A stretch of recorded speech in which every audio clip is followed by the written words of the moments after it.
आप देख रहे हैं उत्तराखंड का नंबर 1 डिजिटल चैनल उत्तराखंड खबर।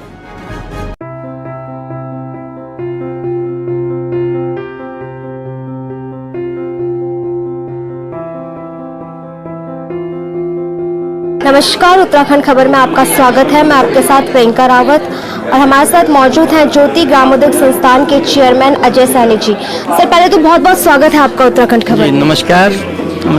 सर, हमारे दर्शकों को बताइए कि हमें मधुमक्खियों को क्यों पालना चाहिए और उनका पालन कैसे करना चाहिए। देखिए, मैं आपको बताना चाहूँगा कि महान वैज्ञानिक अल्बर्ट आइंस्टीन ने ये कहा था कि यदि अर्थ प्लेनेट से मधुमक्खियां गायब हो जाएं तो मानव सभ्यता को खत्म होने में 4 वर्ष लगेंगे। तो आपके सवाल का जो जवाब है वो सीधा सीधा इससे मिल जाना चाहिए कि मधुमक्खी को क्यों पालना चाहिए। हमारे सर्वाइवल के लिए, ह्यूमन बीइंग के सर्वाइवल के लिए मधुमक्खियां जरूरी हैं, क्योंकि मधुमक्खी नहीं होगी तो पॉलिनेशन नहीं होगा, क्रॉप्स पैदा नहीं होंगी, फल पैदा नहीं होंगे, अनाज सब्जियां पैदा नहीं होंगी। तो इसलिए आदमी के सर्वाइवल के लिए मधुमक्खी का संरक्षण संवर्धन किया जाना जरूरी है। जो हम लोग जैसे हनी प्रोड्यूस करते हैं, बी पोलन प्रोड्यूस करते हैं, high value products, royal jelly, green propolis, ये सब तो आप साइड रख दीजिए। इसके अलावा मानव के सर्वाइवल के लिए मधुमक्खियों का संरक्षण जो है बहुत जरूरी है। इनको पाला जाना जरूरी है ताकि हम लोगों का फ्यूचर जो है वो मधुमक्खियों के साथ ही सुरक्षित है, ये मैं कह सकता हूँ। हमारे दर्शकों को बताएं कि मधुमक्खियों की कौन कौन सी प्रजातियाँ होती हैं।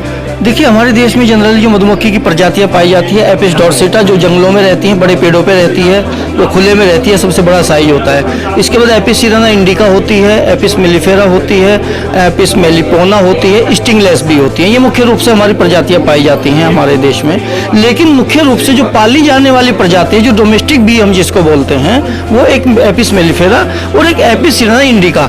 अगर आपको, जैसे हमारा उत्तराखंड हिली प्रदेश है, पहाड़ी राज्य है, तो ऊपर जैसे हम लोग हाई एल्टीट्यूड पे पालेंगे तो एपिस सिराना इंडिका जो हमारे इंडियन मूल की मधुमक्खी है, भारतीय मूल की मधुमक्खी है, हम उसको वो करेंगे किसानों को कि वो जो हाई एल्टीट्यूड पे पालेंगे तो वो एपिस सिराना इंडिका पालें।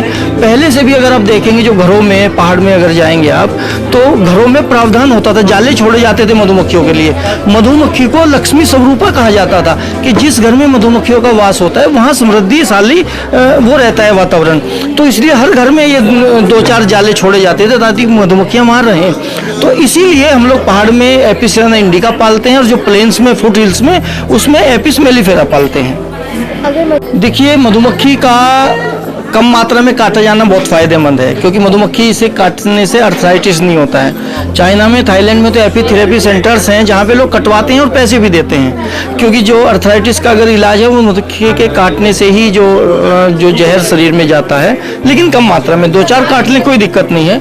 लेकिन अगर ज़्यादा संख्या में मधुमक्खी काटती है तो उसमें फिर आपको कोई हल्का सा मेडिसिन ले लें, कोई एविल वगैरह इस तरह की कोई एक आध गोली ले लें। बहुत ज़्यादा घबराने की जरूरत नहीं, क्योंकि मधुमक्खी 2-4-6 मधुमक्खी के काटने से कोई दिक्कत नहीं होती है, वो उल्टा बॉडी को आपको फायदा होगा। आज यहाँ पे राजभवन में आपका स्टॉल भी लगा है, राज्यपाल भी आए थे, उनका अनुभव कैसा रहा। राज्यपाल महोदय तो बहुत ही, मैं कह सकता हूँ कि इतने खुश थे कि नेचर के साथ हम लोग जुड़ करके ऐसी एक प्राकृतिक चीज़ पैदा कर रहे हैं और उसके साथ साथ हमारी फसलों की पैदावार बढ़ रही है। देखिए, वो सबसे ज़्यादा उनको ये इंटरेस्टिंग लगा कि इधर हम शहद पैदा कर रहे हैं। जब 1 किलो शहद पैदा होता है तो हज़ारों किलो अनाज या फल सब्जियाँ पैदा हो जाती हैं। दुनिया में हर चीज़ को बनाने में कुछ ना कुछ खर्च होता है। एक शहद ऐसी चीज़ है, बनाते शहद है, बन जाती बहुत सारी चीज़ें हैं। जिन किसानों के खेतों में से मधुमक्खी रस लेकर के आती है, उनकी पैदावार निश्चित रूप से बढ़ा करके आएगी, पॉलिनेशन करा करके आएगी। तो राज्यपाल महोदय तो इतने खुश थे, उन्होंने कहा कि आप तो क्रांति ले आएंगे इस तरीके से जब आप काम कर रहे हैं और किसानों तक ये चीज़ हमारी पहुंचेगी।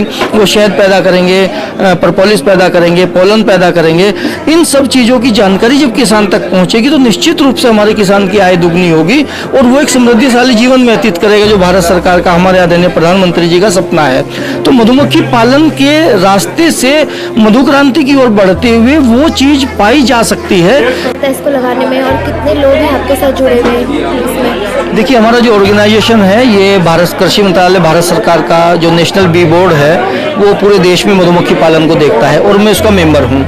तो हम लोग पूरे देश में अलग अलग जगह जाते हैं जहाँ किसानों को अवेयर करते हैं। हमारा सेमिनार ट्रेनिंग प्रोग्राम हमारा 7 दिन का होता है, जो फ्री ऑफ कॉस्ट होता है किसानों के लिए, उसका कोई चार्जेज नहीं लिया जाता, वो भारत सरकार की ओर से फ्री होता है। तो अलग अलग राज्यों में जा करके किसानों को सिखाना और वहाँ अवेयरनेस उनके बीच में पैदा करना ताकि मधुमक्खी पालन के लिए जागृत हों। तो इसका मुख्य उद्देश्य जो होता है वो है कि ज़्यादा से ज़्यादा जानकारी लोगों तक पहुँचे। जैसे एक हमारे यहाँ जैसे हनी का मतलब बस डाबर या पतंजलि होता था, अलग अलग फ्लावर्स का होता है, लोगों को पता नहीं होता था। तो यहाँ हम लोग सभी अपने जो विजिटर्स हैं जो आते हैं घूमने, उनको हर सारे हनी टेस्ट कराते हैं ताकि पता चले कि अलग अलग उनकी क्या मेडिसिनल वैल्यू है। आप अजवाइन हनी खाएंगे तो आपको क्या फ़ायदा होगा, जामुन हनी खाएंगे क्या फ़ायदा होगा, धनिए का हनी खाएंगे क्या फ़ायदा होगा, तुलसी हनी खाएंगे क्या फ़ायदा होगा। तो ये अवेयरनेस पैदा करने के लिए मुख्य रूप से रखा जाता है ताकि उनको सब तरह के हनी वो कराएं और वो ताकि ट्रेनिंग लें, वो भी हम लोगों को उपलब्ध कराते हैं ताकि ट्रेनिंग लें और फिर मधुमक्खी पालन से जुड़ें। तो एग्जीबिशन तो ये है कि हमारा जो ऑर्गेनाइजेशन है करीब 45 लोगों का स्टाफ है जो अलग अलग राज्यों में काम करता है। करीब 4000 बी कॉलोनी हमारे पास हैं जिनके माध्यम से ये जितने हनी आप देख रहे हैं ये हम लोग प्रोड्यूस करते हैं अलग अलग राज्यों में जा करके। ऐसी तमाम खबरों के लिए देखते रहिए उत्तराखंड खबर। मैं आपके साथ प्रियंका रावत, कैमरा पर्सन किशोर रावत।